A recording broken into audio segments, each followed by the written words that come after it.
Creatine is one of the most common fitness supplements on the market. There are thousands of studies and it has millions and millions of users. But most people don't take it right or have any idea what it actually does. So you get myths about bloating or that it's bad for your reproductive health, yada yada yada. But those are, well, just myths. Creatine is actually one of the best supplements on the market and it has all kinds of health benefits beyond just muscle growth. So, in today's video, we're going to break down how creatine works, what it is, and what it does to your body, and how to properly take it.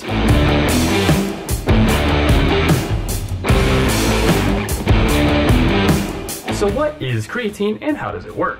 Creatine is a molecule that is produced in your body from amino acids.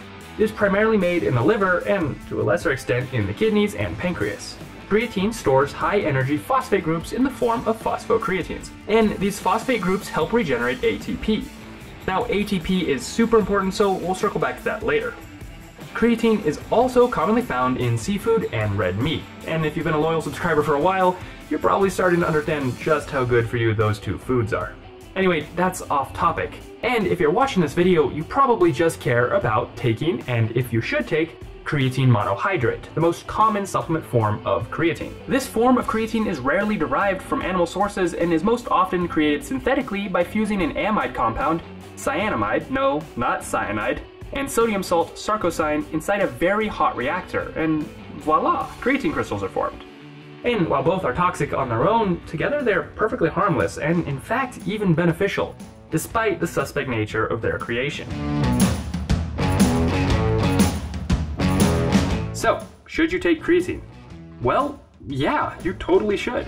Creatine has a whole slew of health benefits. The primary benefit, and the reason you're probably here, is the sizable improvement in muscle strength and performance. However, it also boosts your anaerobic running capacity, improves your working memory, reduces mental fatigue, as well as prevents muscle cramping, bone and tendon damage, and, according to several studies, delays skeletal aging.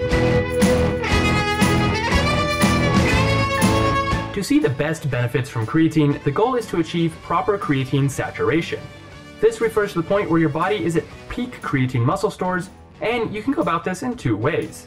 Most often, the back of your creatine bottle will tell you to megadose or go through a loading phase for the first 5 to 7 days of taking the supplement. This helps your body reach creatine saturation faster, and then you taper off to 5 grams a day or 1 scoop, and your body will maintain these levels. The other technique is to simply take creatine once a day at a 5-gram serving size and more slowly build up to muscle saturation. In the end, you can really do either. I'm an impatient person, so I err on the side of a loading phase. However, in a loading phase, make sure to not just take one giant serving, as it can cause gastrointestinal issues in rare cases. Instead, spread it out to 4 servings of 5 grams per day for your loading phase. That is just 1 scoop from any standard package at a time. Again, for 5 to 7 days, take 4 servings of 5 grams per day, and then continue to take 1 scoop for, well, as long as you want the benefits.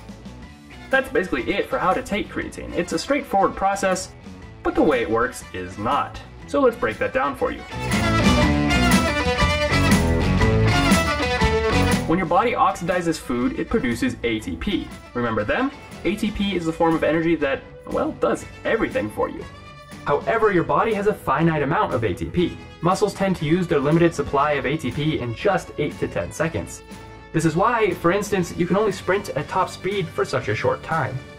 When ATP is used, it is turned into, or for you nerds, hydrolyzed into ADP.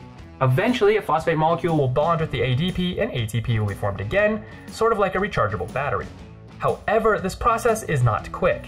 And that is where creatine comes in. When you consume creatine, it bonds with a phosphate molecule to form phosphocreatine. This phosphocreatine can saturate your muscles and boost muscle endurance by increasing its ATP stores and its ATP regeneration rate by supplying more phosphocreatine, which then bonds with the ADP like we just went over. So, that's how creatine affects your muscles, but what about your brain? Well, a study by the Greek Air Force, of all places, found that at least in the short term, creatine supplementation increased cognitive performance on a whole slew of tests, from counting to memory matching and problem solving. They also found a strong correlation between higher performance with creatine supplementation in higher stress environments, such as sleep deprivation or dehydration. So how does that work? Well, creatine causes your cells to retain more water. which can in general help mitigate dehydration, but specifically in this study, helped cognitive performance levels not dive in stressful situations. It also helped prevent cognitive fatigue by, well, regenerating ATP, as we already went over. Finally, let's look at the side effects. As I said, there are several myths about creatine having a lot of side effects.